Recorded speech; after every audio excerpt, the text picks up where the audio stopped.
ఒక చిన్న గ్రామం. చుట్టూ బంగారు పంత పొలాలు, ఎత్తైన కొబ్బరి చెట్లు, పక్షుల కిలకిల రావాలు, ఆలయ ఘంట రావాలి గాలిలో మోగుతుంటాయి. ఇల్లంతా రంగోలీల రంగులు, తీపి వంటల సువాసనలు వ్యాపించాయి. దీపావళి ఉదయం ఆ గ్రామంలో ఒక చిన్న టైల్సిల్లు. ఈ ఇంట్లో నివసిస్తాడు రమేష్, ఒక పాఠశాల ఉపాధ్యాయుడు. అతని భార్య లక్ష్మి, చిన్న కూతురు చిన్ని, అలాగే వృద్ధ తల్లిదండ్రులు. వారి వద్ద ఎక్కువ లేదు, కానీ హృదయాల్లో ప్రేముంది. లక్ష్మి వంటగదిలో బూందీ లడ్డూలు, మురుకులు తయారు చేస్తోంది. చిన్ని నానమ్మతో కలిసి మట్టి దీపాలను నూనెతో పాలిష్ చేస్తోంది. రమేష్ ఇంటి తలుపుకి మామిడ ఆకుల తోరణం కడుతూ ఒకే ఒక లైటు స్ట్రింగ్ని కట్టాడు. అంతే సాధ్యమైనది.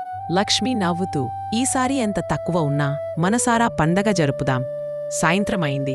పండగ మొదలయ్యే సమయానికి లైట్ పోయింది.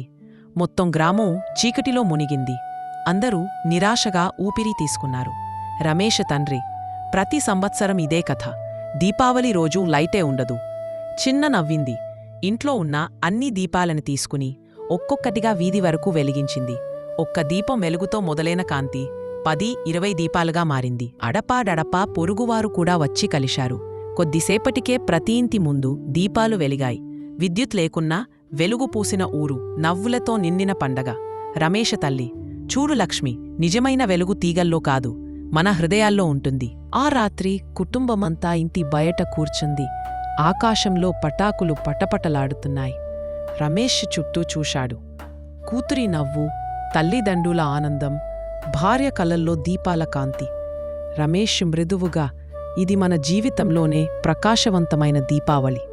సంతోషం మన వద్ద ఉన్న దానితో రాదు, పంచుకునే ప్రేమతో వస్తుంది.